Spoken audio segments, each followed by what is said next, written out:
Hello guys, welcome back to Telugu cinema ముచ్చట్లు. థియేటర్స్లో release అయ్యే మూవీస్ కాకుండా ఈ మధ్య ఓటీటీ ప్లాట్ఫామ్స్ కోసం కూడా కొన్ని మూవీస్ చేయడం చూస్తూనే ఉన్నాం.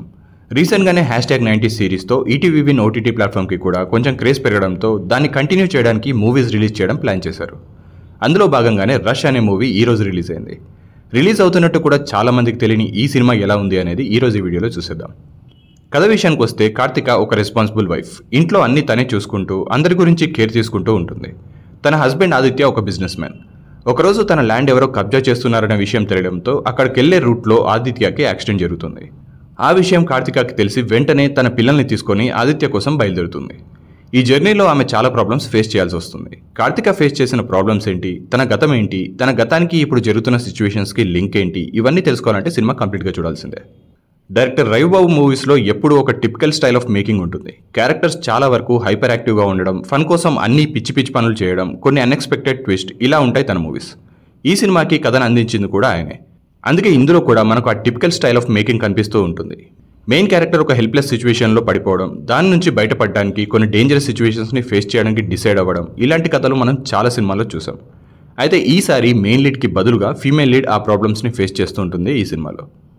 బట్ సినిమా మొత్తంలో మనల్ని ఎగ్జైట్ చేసే లేదా థ్రిల్ చేసే ఎలిమెంట్స్ అయితే పెద్దగా ఏమీ లేవు.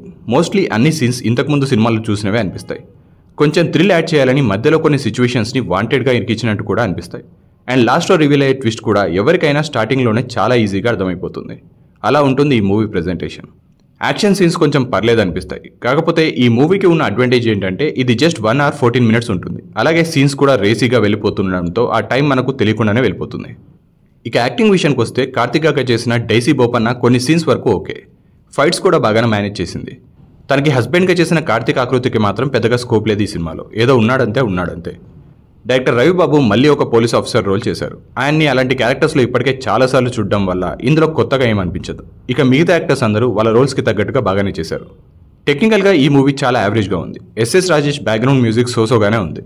ఎన్ సుధాకర్ రెడ్డి సినిమాటోగ్రఫీలో షార్ట్స్ కూడా చాలా రెగ్యులర్గా ఉంటాయి. కొన్ని సీన్స్ అయితే మరీ షార్ట్ ఫిల్మ్ చూస్తున్నామా అనే ఫీల్ వచ్చేలా కూడా ఉన్నాయి. Production values just okay.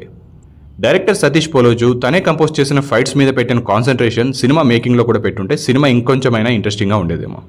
ఆయన సీన్స్ని ప్రజెంట్ చేసిన విధానంలో ఎక్కడా కొత్తదనం అయితే కనిపించదు. ఓవరాల్గా రష్ ఒక routine thriller drama. Cinema length బాగా తక్కువగా కాబట్టి మీకు చూడడానికి వేరే మూవీస్ ఏవి లేవు అనుకుంటే ఈరోజు ఈ మూవీని ఒకసారి అయితే చూసేయచ్చు.